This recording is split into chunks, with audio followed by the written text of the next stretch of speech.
Truck चलते हो बंदे हसद करते हैं। जिदन किसी का ट्रक उल्ट जाए उदन हसद इत्थे सिगरट ला के बैठा होता, इत्थे नहीं अच्छी चीज ना आंदा अज बड़ा राजी है, आंदा वो प्याज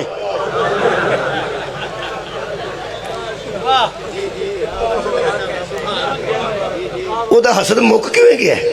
वो तो सड़ता सी सारा सारा दिन सारी सारी रात। मैं इत्थे एक मिसाल देना हूँ, बोसकी की कमीज बंदा पा के किते लंघ जाना अगों दी किसी को कोई तकलीफ नहीं, सिर्फ वो सड़ेगा जिन्हों बोसकी कदी लभी नहीं।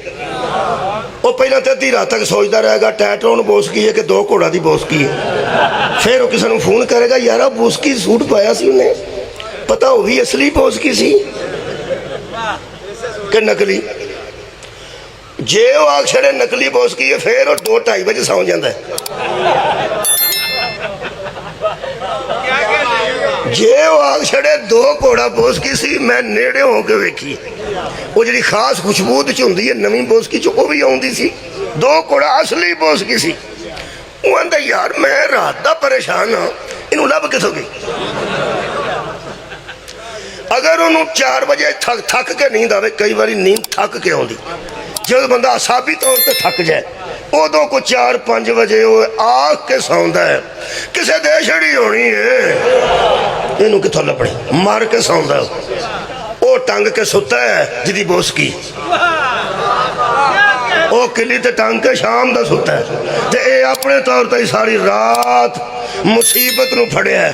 और लोग ते बोसकियां तो सड़ जाते हैं ते जिन्हां दे कपड़े यार रिश्तों आउंदे हैं।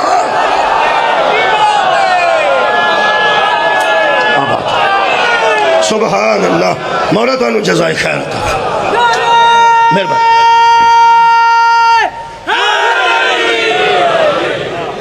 खानदान में पढ़न लगा, हसद उदों मुकदा है, हसद उदों मुकदा है जदों फजल वापस हो जाए।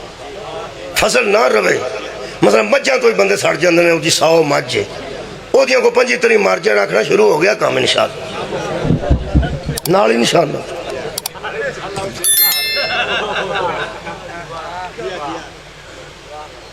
इसका मतलब है हासद नज़र भी ला छड़ता है, हासद मुखालफत भी करता है। ये हासद कितों पैदा होता है नहीं मैंने पता, विचों ही उठता है। मैंने एक बंदा पूछा हासद किवें बनता, मैं हर जी कोई पता नहीं। आंदा फिर भी मैं तू किसी ना जरी यूनिवर्सिटी फोन कर तो या किसी दवाइयां बेचने वाले डॉक्टर को पूछी, जो जरी दवाइयां बेचता है, आड़ी छपड़ा बूटी होंगी है, यदा बी कितों लभ